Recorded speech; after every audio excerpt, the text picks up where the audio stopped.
मुख्यमंत्री आणि दोन्ही उपमुख्यमंत्र्यांनी काल शपथ घेतली, कसं बघता, काय वाटतं तुम्हाला? शेवटी आता कायद्याप्रमाणे त्यांना शपथ घेणं गरजेचं होतं, त्यांनी घेतले सुद्धा. आणि त्या तिघांना पण खूप खूप शुभेच्छा, त्यांचं अभिनंदन सुद्धा. कारण आता मात्र एक लक्षात असू द्या, ते या जनतेनं तुम्हाला तिथं बसवलंय. आता जनतेचे प्रश्न मार्गी निघाले पाहिजेत. आता आज अवकाळी झालंय, काल पण जालना जिल्ह्यातल्या काही पलीकडच्या बुलढाणाच्या बाउंड्रीवरती जालना जिल्ह्यात अवकाळीमुळं तिकडं द्राक्ष बागायतदारांचं खूप नुकसान झालंय.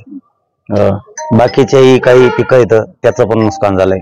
तर आता त्यांच्या तातडीनं सरकारनं नुकसान भरपाई सुद्धा द्यायला पाहिजे. समाजाचे जे प्रश्न आहेत, मग मराठा आरक्षणाचा विषय, धनगर आरक्षणाचा आहे, काहीकडे समाज, राजपूत समाजाचा आहे, बंजारा समाजाचा आहे, मुस्लिम समाजाचा आहे.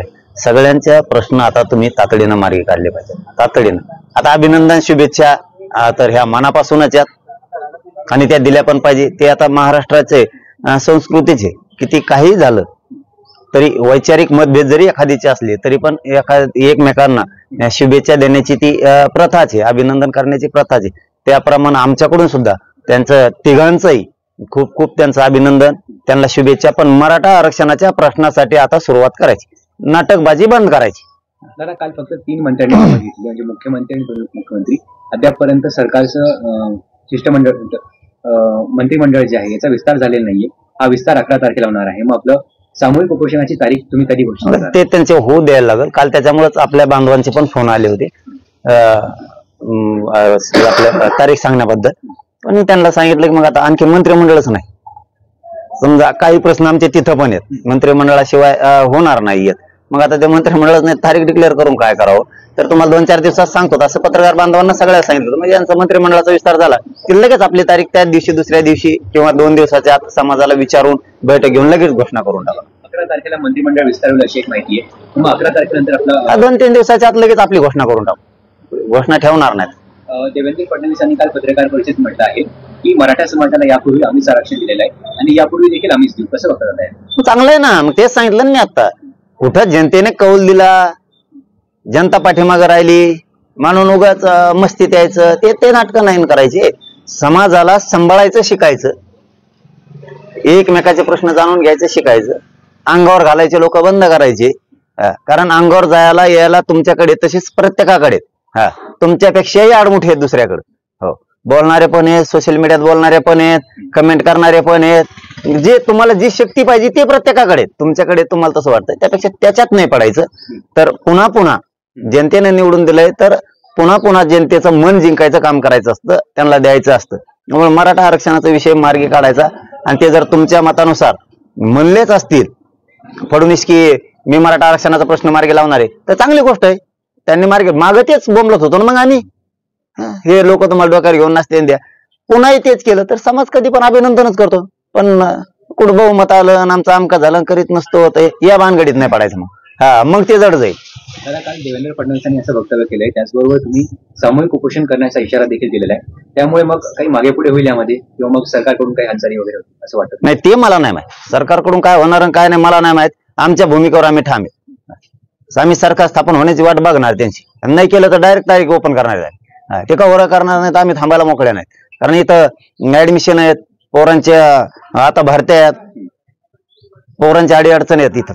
इथं ज्या गोरगरीब समाज आहे ना त्यांनाच माहित आहेत हाल. भांडगोळाला बरगाळणाऱ्याला काय माहित नसतं समाजाचं काय ती. पैसे काढ आणि पैसे कमवा एवढंच त्यांना माहित असतं. इथं समाजाच्या लेकराचे काय हाल आहेत समाजाला माहिती आहेत, गोरगरीब कष्ट करणाऱ्याला माहिती आहे, बराळणाऱ्याला काही माहित नसतं. यापूर्वी आपला मराठा आरक्षणाचा लढा हा देवेंद्र फडणवीस ज्यावेळी गृहमंत्री होते त्यांच्या अप्रत्यक्ष विरोधात होता.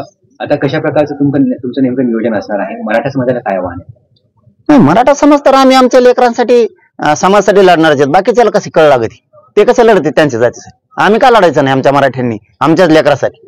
आम्ही लढणार आहेत, सज्ज येतो आम्ही, सज्ज. तुम्ही काल बघितलं, मी सहज काल डोंगरगावला गेलो होतो. गेवराई तालुक्यातल्या राजपिंपरीला गेलो. लोक तुडुंब आहेत तितकेच. आमचे गोर गरीब हटत नाहीत. कोणी नाराज नाही, फाराज नाही, काय नाही, काय नाही, काय नाही, काय नाही, कोणीच नाही. सगळे एकोप्याने आहेत. तुम्हाला हजारात दिसलेत. काल तर आम्हाला 3 घंटे लागले त्या डोंगरगावातून बाहेर पडायला. इतके तुफान खेड्यापाड्यातले लोक एकत्र होते तिथं.